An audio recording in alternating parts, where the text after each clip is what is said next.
O catimbó no folclore brasileiro. O folclore constitui um sistema de representações, costumes, tradições, crenças, mitos e forma de manifestação artística, que expressa um modo de vida particular, um meio de interpretar a realidade social e o ambiente geográfico, de ordenar a vida em sociedade e de exprimir os valores básicos da cultura. Enquanto o saber erudito é transmitido através de escolas e livros, o folclore usa da comunicação oral, falada, declamada ou cantada, para se perpetuar entre as sucessivas gerações. De acordo com o novo dicionário Aurélio da língua portuguesa, catimbó é uma variação da palha catimbo, que significa prática de feitiçaria ou baixo espiritismo. Uma outra significação de catimbau está na sua origem hispano-americana, indicado, homem ridículo. Entretanto, catimbó significa muito mais que estas simples definições acadêmicas. Na verdade, o catimbó está tão misturado à vida do nosso povo que podemos encontrar palavras oriundas dele até nos esportes, entranhadas definitivamente no linguajar do brasileiro. Quem nunca ouviu os locutores esportivos dizerem que determinado jogador está fazendo catimba para ganhar o jogo? Catimbar significa, entre outras coisas, demandar, usar de astúcia, usar malícia. Existem documentos comprovando a existência de inúmeras práticas de magia no Nordeste brasileiro, desde o ano de 1781. Por outro lado, diz o escritor Gilberto Freire que tais práticas não eram de origem exclusivamente africana. O primeiro volume de documentos relativos às atividades do Santo Ofício no Brasil registra vários casos de bruxas portuguesas. Suas práticas podem ter recebido influência africana, em essência, porém, foram expressões do satanismo europeu que ainda hoje se encontram entre nós, misturadas à feitiçaria africana ou indígena. Antônia Fernandes, conhecida como Nóbrega, dizia-se aliada do diabo e dava consultas. Quem respondia por ela era uma certa coisa que falava, guardada num vidro. Esta era uma clara demonstração da magia medieval do mais puro saber europeu. Outra portuguesa, Isabel Rodrigues, ou Boca Torta, fornecia pós milagrosos e ensinava orações fortes. A mais célebre de todas, Maria Gonçalves, conhecida como Ardilha o Rabo, ostentava as maiores intimidades com o diabo. Enterrando e desenterrando botijas, os bruxedos de Ardilha o Rabo ligavam-se quase todos a problemas de impotência e esterilidade. A clientela dessas feiticeiras era formada quase que exclusivamente por nobres, aristocratas e outras classes, infelizes ou insaciáveis. Em Portugal, a bruxaria chegou a envolver a vida de pessoas cultas e ilustres.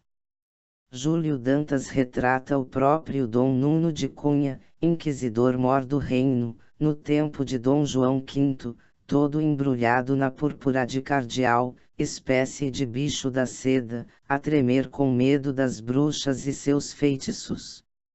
Doutores ilustres, espíritos adiantados daquela época, tais como o doutor Curvo Semedo, que recomendava aos seus pacientes, contra a infidelidade conjugal, certa bruxaria feita às palmilhas do sapato da mulher e do marido.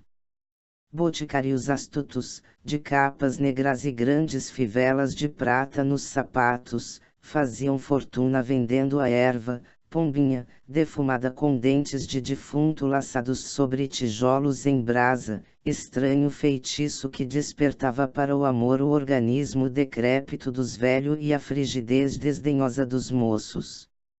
O amor foi grande motivo em torno do qual sempre girou a bruxaria.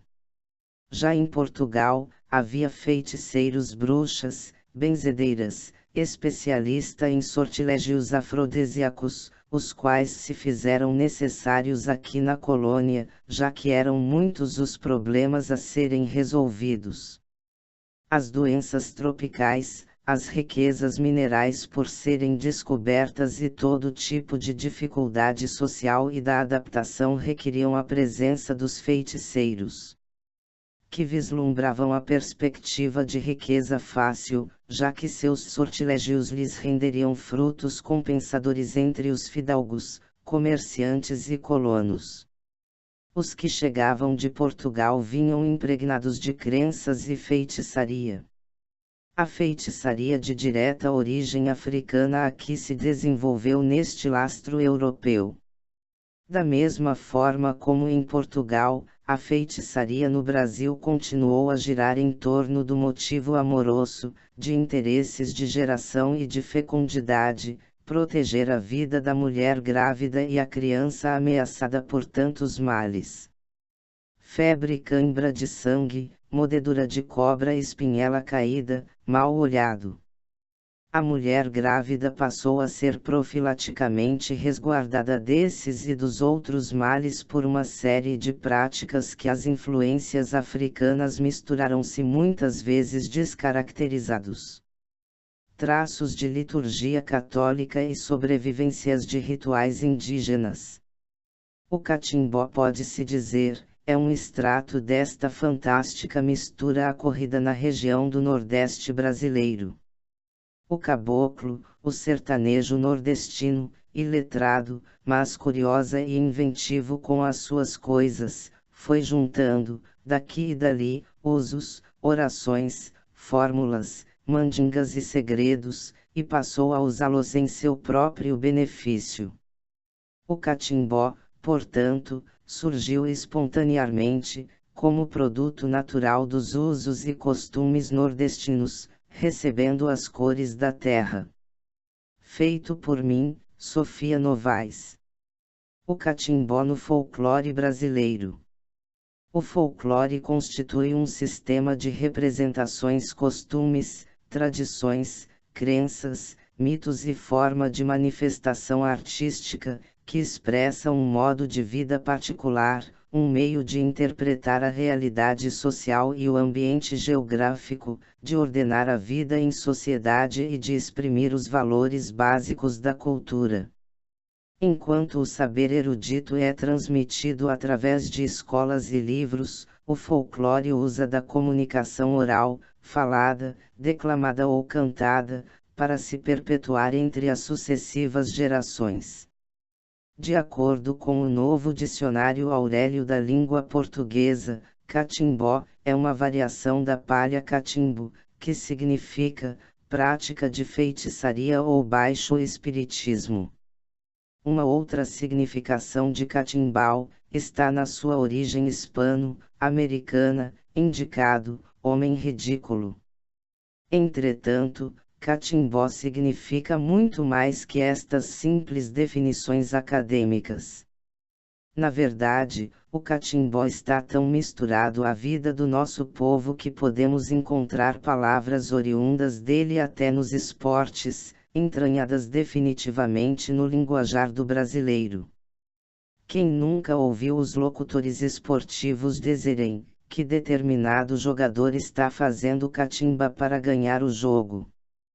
Catimbar significa, entre outras coisas, demandar, usar de astúcia, usar malícia. Existem documentos comprovando a existência de inúmeras práticas de magia no Nordeste brasileiro, desde o ano de 1781.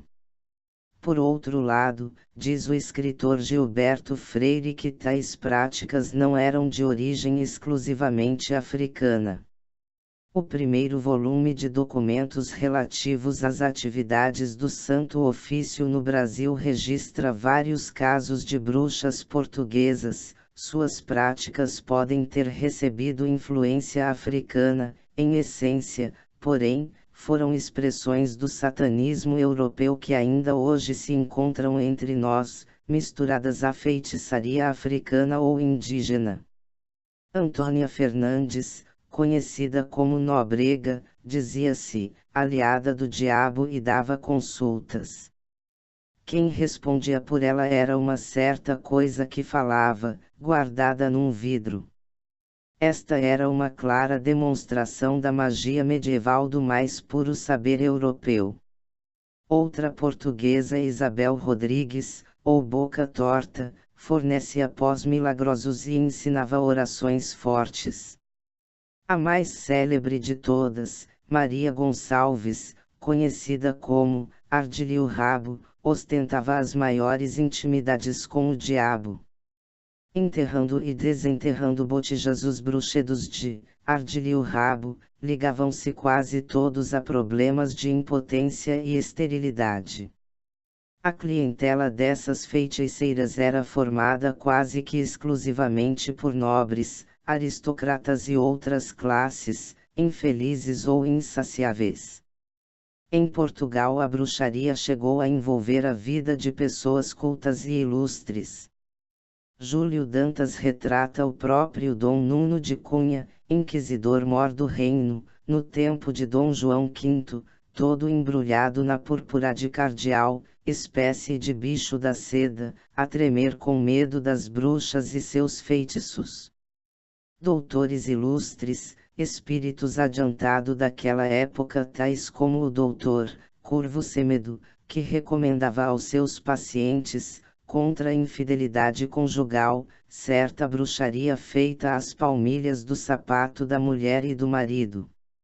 Boticários astutos, de capas negras e grandes fivelas de prata nos sapatos, faziam fortuna vendendo a erva, pombinha, defumada com dentes de defunto laçados sobre tijolos em brasa, estranho feitiço que despertava para o amor o organismo decrépito dos velhos e a frigidez desdenhosa dos moços. O amor foi grande motivo em torno do qual sempre girou a bruxaria. Já em Portugal, havia feiticeiros, bruxas, benzedeiras, especialistas em sortilégios afrodisíacos, os quais se fizeram necessários aqui na colônia, já que eram muitos os problemas a serem resolvidos. As doenças tropicais, as riquezas minerais por serem descobertas e todo tipo de dificuldade social e da adaptação requeriam a presença dos feiticeiros, que vislumbravam a perspectiva de riqueza fácil, já que seus sortilégios lhes renderiam frutos compensadores entre os fidalgos, comerciantes e colonos. Os que chegavam de Portugal vinham impregnados de crenças e feitiçaria. A feitiçaria de direta origem africana aqui se desenvolveu neste lastro europeu. Da mesma forma como em Portugal, a feitiçaria no Brasil continuou a girar em torno do motivo amoroso, de interesses de geração e de fecundidade, proteger a vida da mulher grávida e a criança ameaçada por tantos males. Febre, cãibra de sangue, mordedura de cobra, espinhela caída, mal olhado. A mulher grávida passou a ser profilaticamente resguardada desses e dos outros males por uma série de práticas que as influências africanas misturaram-se muitas vezes descaracterizados. Traços de liturgia católica e sobrevivências de rituais indígenas. O catimbó, pode-se dizer, é um extrato desta fantástica mistura ocorrida na região do Nordeste brasileiro. O caboclo, o sertanejo nordestino, iletrado, mas curiosa e inventivo com as suas coisas, foi juntando, daqui e dali, usos, orações, fórmulas, mandingas e segredos, e passou a usá-los em seu próprio benefício. O catimbó, portanto, surgiu espontaneamente, como produto natural dos usos e costumes nordestinos, recebendo as cores da terra. Feito por mim, Sofia Novaes.